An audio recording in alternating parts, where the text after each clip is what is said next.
Good morning বন্ধুরা, প্রতিদিনের জীবনযাত্রা চ্যানেলে তোমাদের সবাইকে স্বাগত জানাই। বন্ধুরা, কদিন ধরে জ্বর হওয়ার কারণে আমার গলাটা ধরে আছে, মাঝখানে ভিডিও দিতে পারিনি। তো আবার আমি ভিডিও দেওয়া শুরু করে দিয়েছি অলরেডি। তো আজকে আমি সারাদিন কি কি কাজ করছি না করছি আমার সঙ্গে থেকে ব্লগটি দেখতে থাকো। আজকে দুপুরে সবজির তরকারি হবে, সেই জন্য আমি সবজিগুলো কেটে নিয়েছি। এর মধ্যে আছে ভেন্ডি, বেগুন, কুমড়ো, আলু আর সঙ্গে মাছগুলো নুন হলুদ দিয়ে মাখানো আছে। সবজিগুলো আমি কেটে ভালো করে ধুয়ে নিয়েছি, আর অনেক দিন পরে সবজি হচ্ছে। আর এদিকে আমি চালটাও রেডি করে নিয়েছি ভাতের হাঁড়ির মধ্যে। আর তারপর আমি বাইরে উনানটা ধরিয়ে দেবো। ধরিয়ে আমি প্রথমেই সবজির তরকারি করে নেব, তাই আমি কড়াটা গরম হতে বসিয়ে দিয়েছিলাম।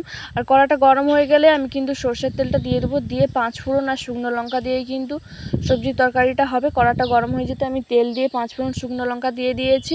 এরপর আমি সবজিটা দিয়ে নুন হলুদ দিয়ে দিয়েছি। এরপর ভালো করে নাড়াচাড়া করে কিন্তু আমি ঢাকনাটা লাগিয়ে দেবো সেদ্ধ হওয়ার জন্য।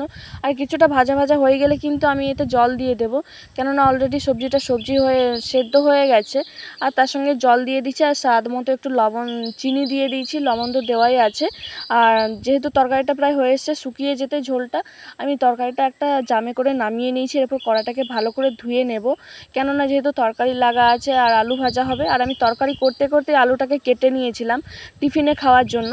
তো কড়াটাকে আমি ধুয়ে বসে দিয়েছি উনানে। কড়াটা এরপর গরম হয়ে গেছে, আর গরম হয়ে যাওয়ার পর আমি কিন্তু এতে তেলটা দিয়ে দেব।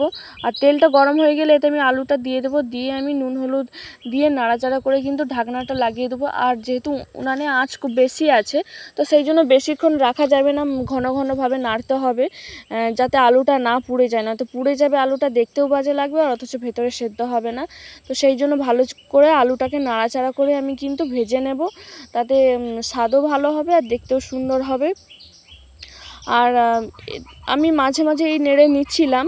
তো আলুটা প্রায় ভাজা হয়ে গেছে, আর একটু ভেজে নিয়ে আমি কিন্তু আলুটা একটা ছোট্ট জামবাটিতে নামিয়ে নেব। এরপর কিন্তু আমি মাছ ভাজবো, তো যেটা নুন হলুদ দিয়ে মাখিয়ে রেখেছিলাম। কড়াতে আরও কিছুটা তেল দিয়ে দেবো, দিয়ে আমি মাছগুলো দিয়ে দেবো।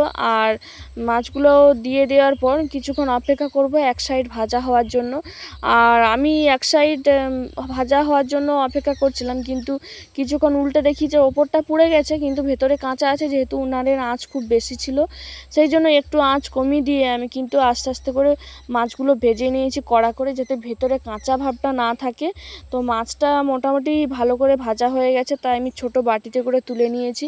এরপর আমি ভাতটা বসিয়ে দেব। আর ভাতটা হতে হতে তারপর যেহেতু আজকে আমার একটা পার্সেল আসার কথা ছিল, প্রায় 12টা বাজতে যাই, তখন আমাকে ডেলিভারি বয় কল করেছিল, পার্সেলটা এসে গেছে সেই জন্য।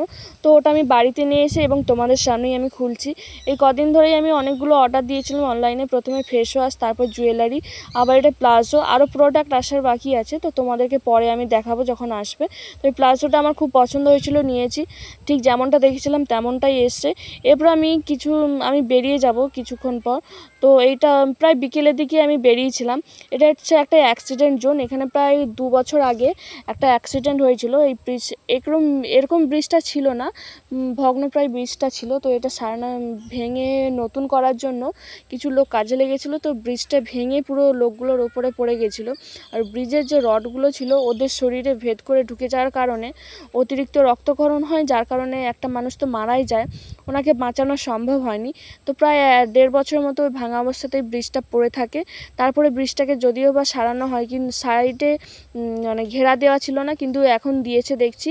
তো এটা হচ্ছে ব্রিজের পাশে একটা পুকুর। অনেকে বলছিল যে চৈতন্যদেবের নাকি এটা ঘাম থেকে সৃষ্টি হয়েছে, জানি না কতটা সত্যি, কিন্তু এটা নদীর সাথে কানেক্ট হয়েছে বলে এর কখনো জল শুকায় না, কেননা জোয়ার ভাটা নদী, তো সেই জন্য এর জল কখনো শুকায় না। বন্ধুরা, এখানেই আমি আমার ব্লগটা শেষ করছি। আর আমার ব্লগটা যদি তোমাদের ভালো লেগে থাকে, তাহলে অবশ্যই আমার চ্যানেলটি সাবস্ক্রাইব করে আমার পাশে থেকো। আর যারা আমার চ্যানেলটি সাবস্ক্রাইব করেছো তাদেরকে অসংখ্য ধন্যবাদ।